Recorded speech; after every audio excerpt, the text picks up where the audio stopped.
And Julie sends her apologies.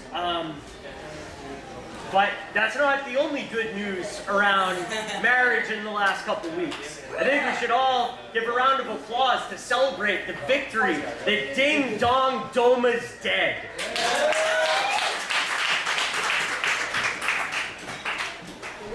So I think also as well we should give Parma another round of applause. I've known her for like a decade now. I didn't know she was such an amazing singer. That was really amazing. So as Seamus mentioned, in 2007, Socialist Alternative ran a candidate for office, for city council at large. Got 3,000 votes, but more importantly, caused a massive discussion at all the debates because we called for the election of the Boston Redevelopment Authority. And that demand began to dominate all the debates to the point that Democratic Party insiders like Michael Flaherty started to call for some form of an elected part of the Boston Redevelopment Authority. After that, as Seamus mentioned, and as a Boston.com reporter confirmed, that is the exact reason why they changed it to make it so hard for any candidates outside of the establishment to get on the ballot. And I have to mention it again because I took great personal joy in the fact that people like Stephen Murphy, people like Mayor Menino, had made it so hard for us to get on the ballot. And we didn't just get on the ballot, we absolutely destroyed the obstacle that they put in front of us. They said we needed to get 1,500 signatures in 3 weeks. We got 1,500 signatures in 1 week. And of the upwards of 30 candidates who had registered to try to get on the ballot, Seamus was one of the first 3 to actually be acknowledged as a candidate to get on the ballot. Now there are 19 on the ballot, and only 8 get through the preliminary election on September 24th. We should acknowledge that petitioning to get onto the ballot played to our strengths. It played to our strengths of being able to go out and talk to working class people in Dorchester, in Jamaica Plain, in Roslindale, in Mattapan, where we overwhelmingly got our signatures. It played to our strengths of having committed volunteer activists. But the rest of the campaign plays to the strengths of the rest of the candidates, or the majority of the rest of the candidates, I should at least say. Many of these candidates are rich themselves. In fact, I would say the vast majority of the 19 candidates running for Boston City Council is what I would consider rich. People making well over 6 figures. Many have proven themselves useful to the corporations already, either as city councilors that voted for cuts before,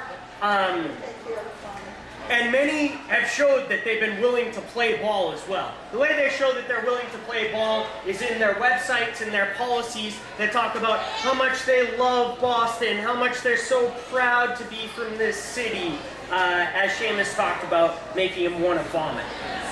But what Seamus has shown, and what Socialist Alternative has shown, puts us at a disadvantage in some ways, but in terms of what we're trying to achieve, means everything. We've showed that we want to do the exact opposite of playing ball with corporate politicians, of playing ball with the establishment in this city.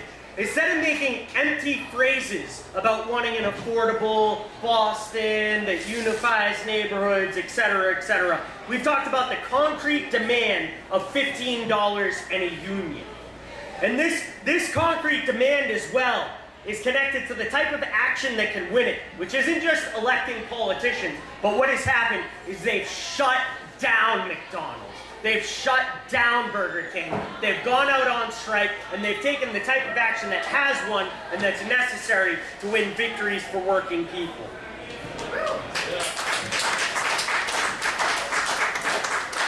They know we're not going to play ball on their agenda for education as well. Any candidate can talk about wanting to improve education, and they all do. But what does it mean behind that phraseology of wanting to improve education? What it means is union busting, what it means is privatization in education. And that is the agenda of the politics as usual, that is the agenda of the establishment in this city. When we talk about a program for improving education, we say no ifs, no buts, no education cuts, no school closures. Yeah. don't just say it, we helped to organize student walkouts when there were school closures a couple years ago. We helped turn those school committee hearings into near riots when they tried to shut down 18 schools 2 years ago. We say we need an elected school board.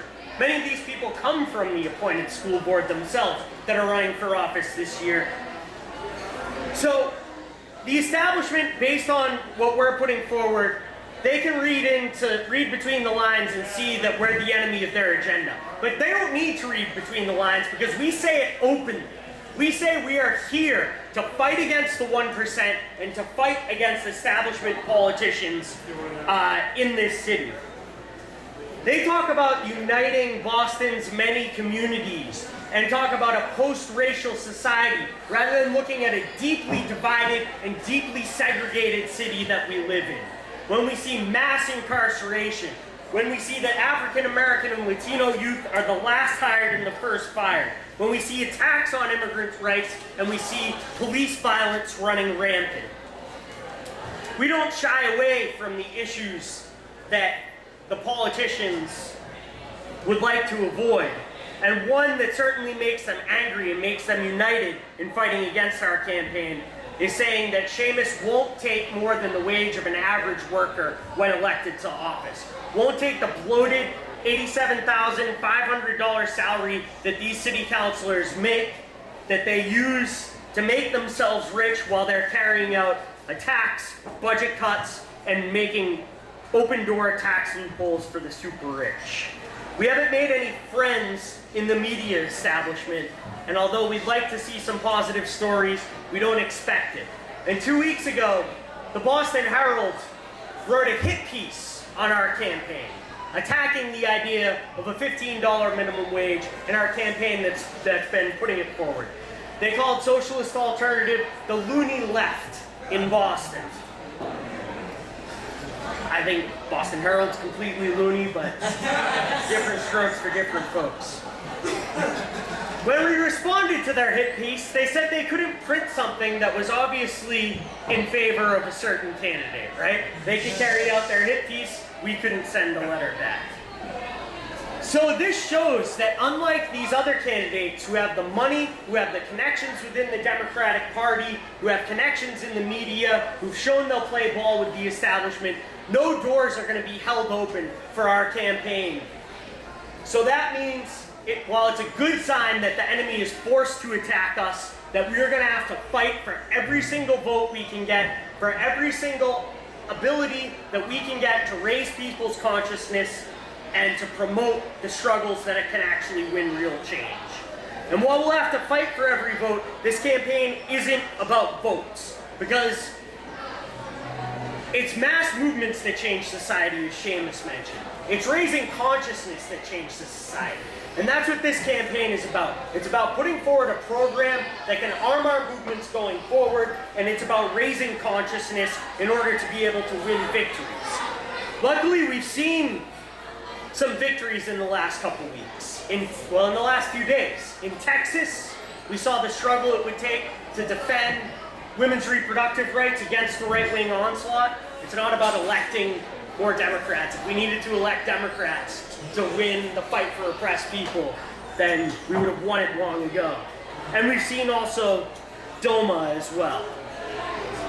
And in this campaign, it won't be about just vote gathering. It'll be about publicizing and building struggles, and crucially, about promoting socialist ideas.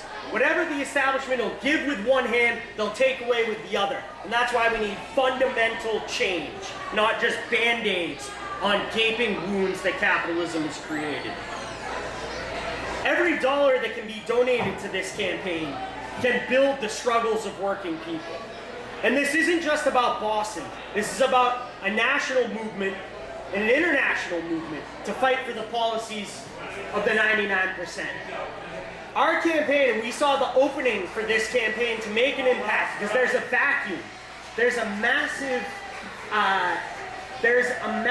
vacuum that exists right now because people are upset. People are disappointed that the hope and the change that they had in Obama hasn't been fulfilled in his policies. And there's a danger in this right now that right-wing populism can step into that vacuum to one extent or another. There's an urgent situation, and we saw how much socialist ideas can step into this vacuum last year with Seamus Whelan's campaign in Seattle, getting over 20,000 votes, getting 30% of the vote. And that's what showed us an example that we could do something similar and make a similar impact. But we hope as well that this campaign can be an example that activists can step forward, that working class people who are being kicked out of their homes by the big banks and by the cops can run for city council, that teachers who are facing the shutdown of the schools and the parents of the kids who face massive underfunding of schools and privatization of public education can run for mayor against the establishment politicians, that people facing police brutality, systemic police brutality in their neighborhoods and mass incarceration can run for sheriff against the politics as usual and big business establishment. So you probably already know what I'm up here to do. I've hinted at it in saying what we're up against, in saying that there's money in the hands of these candidates and money in the hands of the corporations that support these candidates, and that our strength is the sacrifice of working people to be able to build a movement against the 1%. So you may have a figure in your head of what you're able to donate tonight.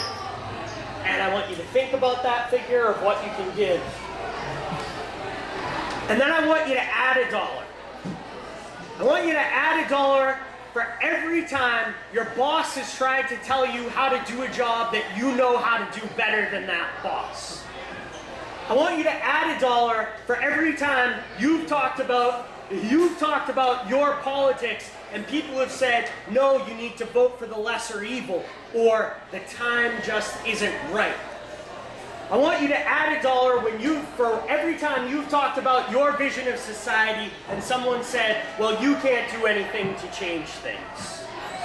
I want you to add $1 for every time you've had to decide which bill to pay this month and which bill to get in debt paying next month.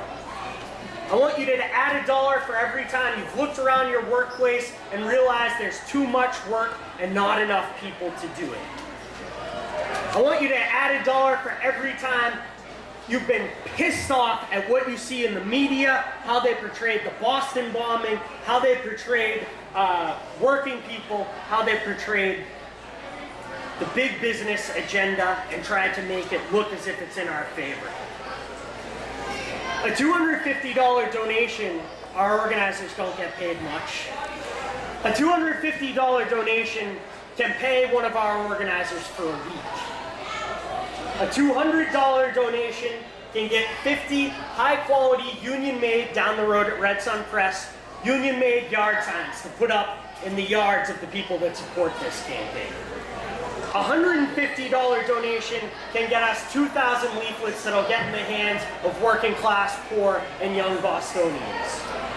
A $100 donation can help us do a targeted mailing to activists who we know would be open to supporting this campaign around the city. A $50 donation is roughly, looking at it another way, is roughly what a dinner and a movie, going out on for an evening, buying a few beers at night would cost you. I think that sacrificing one night a month of having some fun is worthwhile to build this important struggle that can hopefully be an exemplary campaign to move forward for the political independence of the working class. So I want to thank everyone for what they've done, but also before you get to relieve the tension with a round of applause, I'm wondering if there's anyone here who could tonight give a $100 donation that would help us do a targeted mailing to a number of activists around the area that could come out and become volunteers to support the campaign. Dylan, thank you. Dylan, easy.